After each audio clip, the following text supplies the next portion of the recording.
আসসালামু আলাইকুম। রিসেন্টলি কয়েকদিন ধরে বর্তমানে আমাদের বাংলাদেশের উপর যে একটা অবস্থা, কি বলবো, কিছু বলার নাই। গত কয়েকদিন ধরে এমন এমন দুর্ঘটনা হচ্ছে যেটা দেখে চোখের পানি ধরে রাখার মতো অবস্থা না। আজকে একটি ফেনীতে একটি পুরো বাস পড়ে যায়। পড়ে গিয়ে প্রায় 45 জন প্যাসেঞ্জার ছিলেন গাড়িতে। কিছু মানুষ, 7 থেকে 8 জন মানুষ মেবি সাঁতরে উঠে আসছে, কিন্তু বাকি যারা ছিল তারা উঠতে পারে নাই।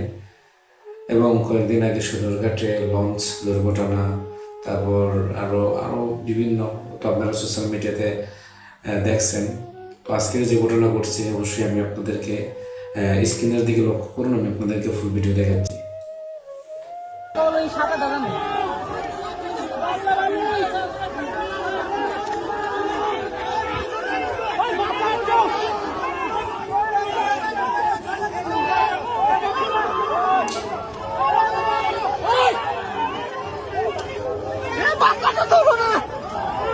বহু মানুষ আছে তো বাসের ভিতরে। ওরা